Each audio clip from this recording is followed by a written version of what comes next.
Hello everyone, it's time to Ask the Club. As ever, we ask you for your questions. You tweet them into @BallStreet on Twitter, and then the best ones get read out on the show and debated by PED, which is the pinnacle of life. It is, isn't it? Hashtag no ped, no party. Coming soon, those t-shirts. We're going to start with @Rory and Jordan, Pupol FC. Best goalkeeper in the league last season was De Gea. But not his year. I'm going to focus that, therefore, on who is the best goalkeeper this year in the Premier League. De Gea. You still think it's David De Gea?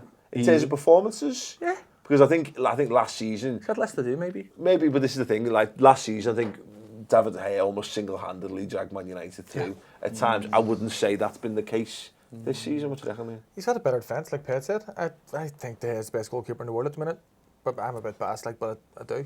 And I think I've got a pretty solid argument in that he's the most talented goalkeeper in the world at the minute. I don't disagree. Oh, you got excited there. I think you could make a case whether you want to say he's the best goalkeeper. You're splitting hairs, aren't you, between him and the top goalkeepers? But I think more moving it towards who do we think's been the best goalkeeper in terms of the performance this year. I would probably say Kasper Schmeichel's got to have been up there, to be honest with you. I think, Leicester haven't done very well, but he's the one player from that title-winning side that every single week has still done it consistently. Yeah. Now, it's very difficult. I don't watch every team every single week, so I kind of am a little bit match of the day on this, to be honest with you. I don't watch 90 minutes Leicester, but what I've seen from him is he makes world-class saves every single week, whereas I haven't seen that this season from there. It was rammed down my throat last season. Yeah. Do you know what I mean? So maybe I'm not in the right position to judge, but from my limited viewpoint, it is Kasper. Whenever De Gea was linked with Madrid and the deal was apparently done, I was like, if that's the case, take the money for him and buy Kasper Schmeichel. I wanted us to go and get Kasper Schmeichel, a young upcoming goalkeeper who's proved at the highest level. Well, he's not young or up and coming anymore. Yeah. Not anymore, but at the time he was. Like, you're talking 2 or 3 years ago, 4 years ago. It's a hard one actually, because there haven't been that many sort of standout goalkeepers. It's Courtois, but he's got to be up there. But he hasn't really had much to do. I haven't seen all these wonders. Petr Cech's been shite. Schmeichel. I think the one that stood out is probably Tom Heaton. The one that people have gone on about this season have been, Burnley, the home form. Early on, I think a lot of people spoke about him. I have not really heard anyone talk about him for a couple of months, to be honest. But again, that game against us at Old Trafford, where he single-handedly won them a point. Yeah. I think Ibrahimovic practically broke his wrist. It's a struggle this year to really name one standout. Yeah. I think, again, one of those ones where you might have seen... number one for England. You might have seen without... Obviously, Jordan Pickford picked up an injury, didn't he? And he's one of those where everyone was ready to start raving about him, and he's likely to have a lot to do on a weekly basis playing for Sunderland, isn't he? But no, it is an interesting one, like you say. David De Gea was he was the perfect combination. Everyone knows he's amazing. Yeah. Plus, he was having to do loads as well, which is very rare that you get to see that from top quality goalkeepers, isn't it? So, I suppose before people shout at us, Lloris is still absolutely top goalkeeper as well. Yeah, he is. But again, it's weird, isn't it? You're right. I can't think that. Maybe we're wrong. Please let us know in the comments. No one really stands out, screams exactly at you, who is the goalkeeper there. Everyone's been. If you offered me the pick of any of the 20 goalkeepers, I'd be going for David De Gea though. Yeah. I'll tell you one name that I've heard recently that it sort of shocked me is Foster. A lot of people have sort of come back to him now as being the most consistent English goalkeeper about. It's interesting, and funnily enough, my brother-in-law, he was like, my mates Liverpool have not been interested in him, and I nearly vomited, when it's a suggestion of it. But he's one of them, he's just not a bad goalkeeper. And it's just, who's the, Fraser Forster, fine. There's been plenty of goalkeepers who you go, all sad. I don't think there's been many dreadful goalkeepers either. Boric is nuts, mate. Boric is crazy. Yeah. My brother's a mad Celtic fan. He was telling me, Boric, he'd be in the dressing room and he would just be talking to himself in the mirror, just the mad stories he used to read about.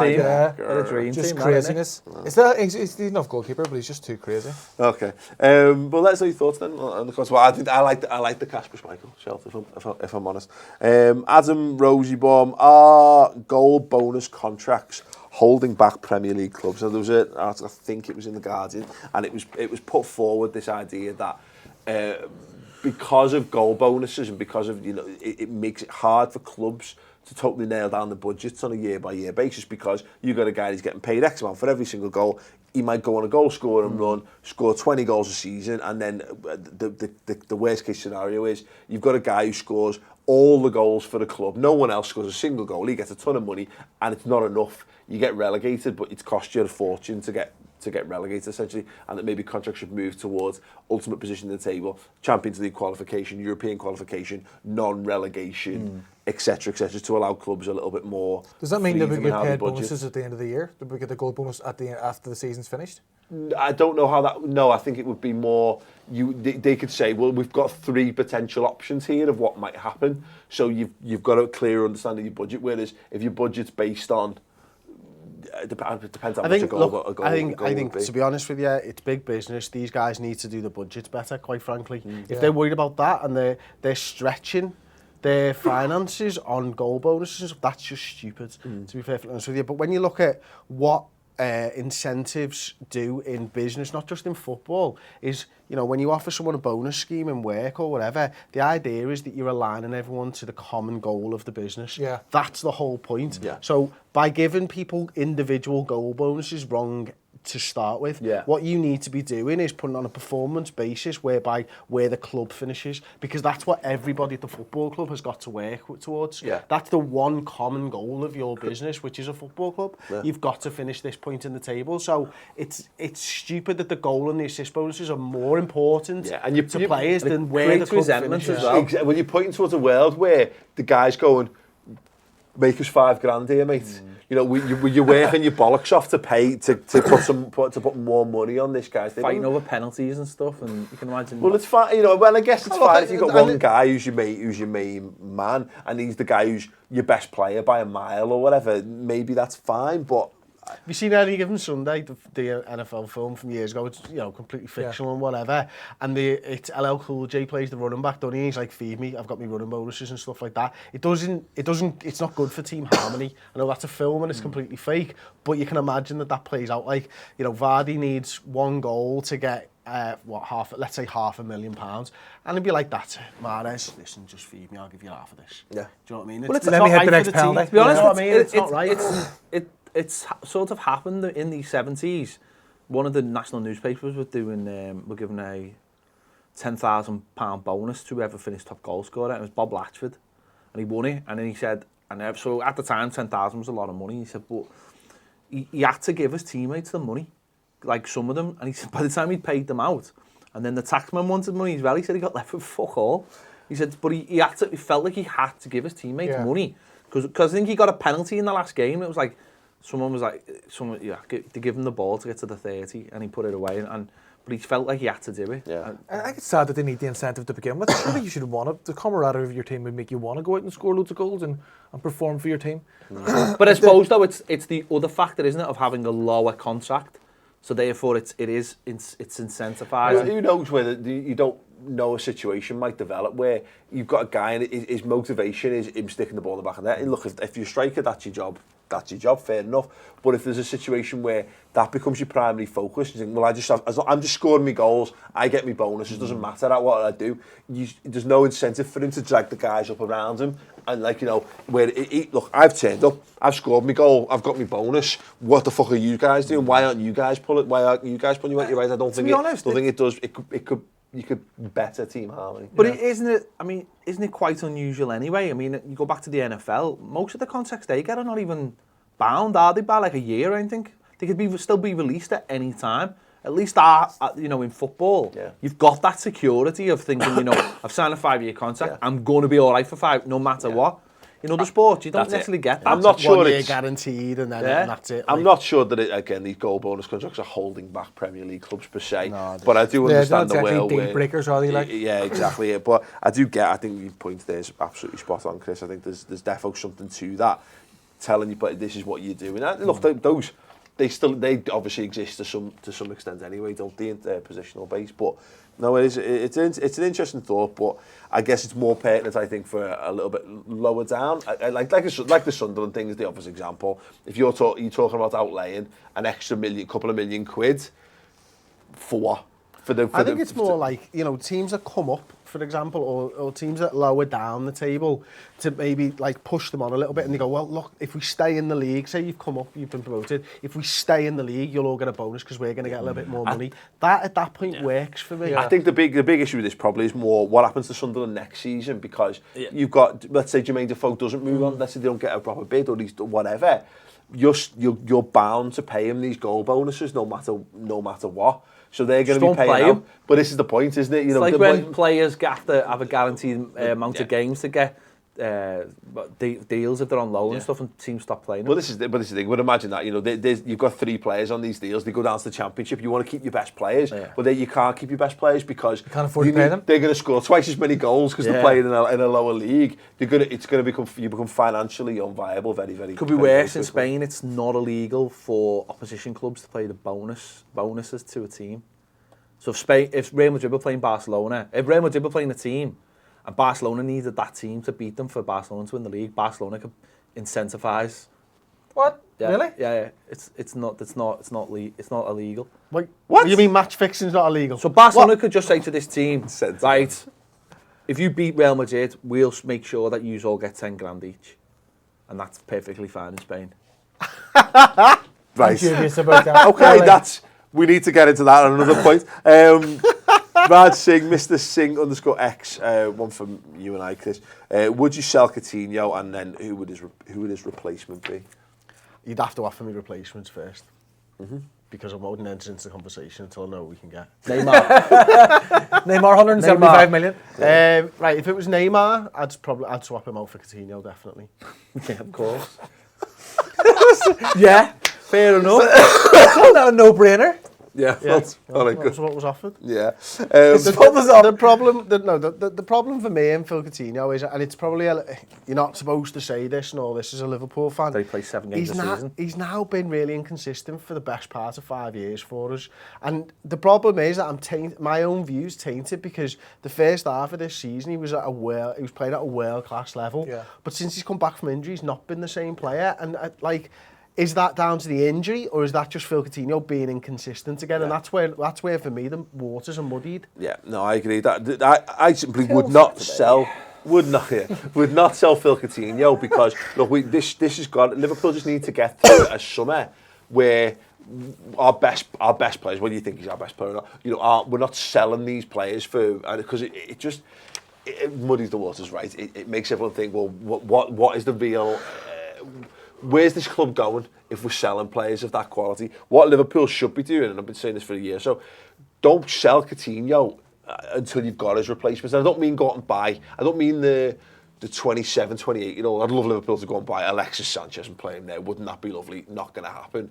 But what we should be doing is we should be trusting Phil Coutinho to fulfil his potential. Meanwhile, bringing a 17, 18-year-old lad who is the next Phil Coutinho. This is what Barca, what the top clubs do, apart from Chelsea, in that, you know, who just go out and buy ready-made, plug in things all the time. If you want to have a model where you constantly on top without having to spend £60 million on players all the time, you need to be able to develop the next guy so that when you go, thanks, we've had the best years out of Phil Coutinho, we'll take the 60, 70 million for him, whatever. Your next lad's already been playing 20, 30 games a season already underneath him, and he steps into what Man United did so well under Alex Ferguson, constant replenishment of what you've got. So, but Neymar? All day, yeah, all day on Neymar. But yeah, that's it. And like I say, his replacement should be someone who's as good as or better than. Simple as that. But no, I like Phil Coutinho. I would be sad if we did sell him. Joe Ross 00. What change do you want to see made to the international breaks to make them more interesting? That they don't exist. Exactly. But given that they have to exist, is there anything we can do to make them more interesting? We're getting the change, aren't we? We're getting the change. Is it next year or the year after where they're bringing in this international league to get rid of the friendlies? So what? How do you wake up in the morning not knowing these things? I have a life, mate. How do you know? Have you heard about the international league? No, not at all. Hang on a second. Hand up who's got kids. Peds, tell us more about the international league. There's going to be they're going to fuck the friendlies off, aren't they? And basically, they're going to get the where the ranks are going to start with the league. I think there's going to be 5 leagues, and there'll be relegation and promotion. This is amazing, isn't it? And I think obviously all friendly matches, just in they're not friendly matches though. They are. It's just going to be called the UEFA National League or something. And this is happening. Taken really seriously by everyone. This is happening. This is happening. And basically, what's going to happen is it's going to the hope that with all the shit teams playing each other, they'll be able to build up and get better and move up the leagues. And I think the first 4 winners will automatically go into Euro 2020 without having to qualify through a group stage. Wow. Okay. So there's the incentive for it not being shit. But they still have to play all those qualification games then? I didn't make the rules. I didn't make the rules, but that's the big money spinner, and that's the big UEFA idea they're getting rid of friendlies essentially. That will be filled with competitive games. But it's still going to be a friendly game because you're still going to play your. So we're going to be. So England will be playing instead of playing like your DAS 11 or whatever. They're going to be playing competitive games against Germany, Italy, France, all the top sides. So you can imagine that being a money. So what happens when, say, Italy win the league and Germany win the league, but then they win the group? Does the place go further down? Must do. Yeah. I don't know. It's not Michel Platini. I don't know if there's a way of finding out. There's no way. I don't way. No way. But what I do know is that think about it like this, right? Don't forget a couple of years ago, UEFA took back all the TV games, didn't they? So now they sell them centrally. So if you look at games now on the qualifiers, everything's like the Champions League. It's all the same sponsors. Yeah. It's all the same microphone heads. Everything is branded the same way. You just give them to the network. So if you think about it like that, they'll have Italy versus Germany, England versus France. All the top nations will be playing each other all the time. Thinking about it like that from a TV point of view. Oh yeah, the stadiums will be selling out. The sponsors will be better because and all the players will be in pieces come the major tournaments, and they'll say it's the Premier League's fault. What was the actual question? How do you make international breaks more interesting? Honestly, what Liverpool did this weekend was brilliant, by the way. Throw on a Legends game for the fans to go to, that you can get kids involved in football. Yeah. They went along, the atmosphere was, I was saying to you, the atmosphere was weird compared to a normal match day at Anfield, because it was just a load of kids and lads and dads and all that type of stuff. And it was so good to go and see. We just call that the Premier League, having kids coming to the match. Well, look, that's what happens, you know. And I would love to be in a situation where loads of Scousers went to the footy. Fortunately, it doesn't work like that, mate, does it? So would they. But no, I'll tell you what, if you can do that, I thought it was brilliant. I thought it was brilliant, and it was so good to see loads of little kids with the little scarves and the shirts and everything getting involved in footy. No, absolutely. They were Ronaldo shirt. So, Srijith, I'm so sorry, Srinivasan. Squidgy. What's your favourite footballing memory not related to your club? I'll throw it out. Euro 96 for me was we managed to get free tickets to Czechoslovakia. Jeez, I'm not that old. Czech Republic versus Russia. To the borders. Against the USSR. At Anfield for that. And I think it was 4-3. The game to the Czechs. It was the best game of the whole tournament, as it turned out, and it was just amazing being able to see like a top quality game, the Euros no less as well, in your own country on your doorstep. Absolutely amazing. It was one of them. Me and my dad went. It was a great atmosphere, given that it was essentially the fans of the two nations plus a load of Scousers filling out the stadium. The tickets were all being given away to schools and stuff like. So we got some from home school. Brilliant. Absolutely loved it. Why were you teaching at the time? Loved it to be. Yeah, defo. Yeah, teaching people how to support with cheers and I don't know. I knew as soon as you started that you did not know it. Non-footballer memory now, you've changed it. Favourite footballing memory not related to your club? I think it was Rugby Villa under 12s. We scored the winner in the this weekend. Scored the winner in the scored the winner in the cup semi-final. Half volley from outside the area, about 25 yards out as about an 11, 12-year-old. I'd say top bin, but it wasn't. The keeper was this big and it just went over his head in the sense of the goal. But you know, we went through to the final and we ended up winning on penalties. So. Amazing. Is yours relating to the aforementioned earlier this week Liverpool Cup victory, or have you got something else? No, it was fucking when Michael Thomas scored at Anfield. Let's be honest. Let's get it right here, lads. bitter much? It's not that's not bitterness. It's not even us that said it. Oh, yeah. That's not bitterness. When Michael Thomas scored the winning goal to make it 2-0, that was fucking heaven on earth, that, mate. It was fucking heaven. Do you know what? I thought you didn't watch Liverpool. Oh, I did then, mate. For that. And also when Man United scored the 2 goals at the Nou Camp to win the Champions League. That's my club, so I can't really count that. I suppose Cliftonville are my club too. That's where I'm from, so I can't include any of those. Yeah, and you've also Any of had those league winning years. The longest to think about this as well. Yeah. I know. If you let me talk, I was a school football captain and we won numerous trophies. So yeah, there you go. There you go. My favourite memory was okay. Then school football. under 16 school football. We got to play at Solitude, which is Cliftonville's ground, and we were 2-0 down at half time and won 4-2. Nice. Yeah, and I got to lift the trophy at the end, which was amazing. Fantastic. Yeah. Okay, there you go. Can I give an honourable mention? and it's kind of Liverpool related, but it's not. When Blackburn won the league at Anfield, was a belter as well. Yeah. Okay. Cool. Fuck off. We didn't get beaten. Whatever. We won that game. Yeah, you did. We got to win and watch Team Red Man United scored an not win the league. absolute screamer. But that does involve your team, so. Yeah. No. I played at Anfield, I won. Met Bob Paisley.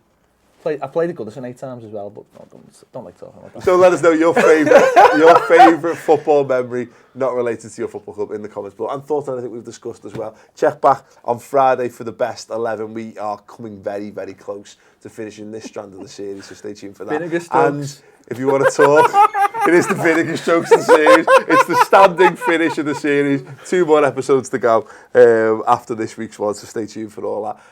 And subscribe to the Ball Street channel for more peds every Monday on Social Club.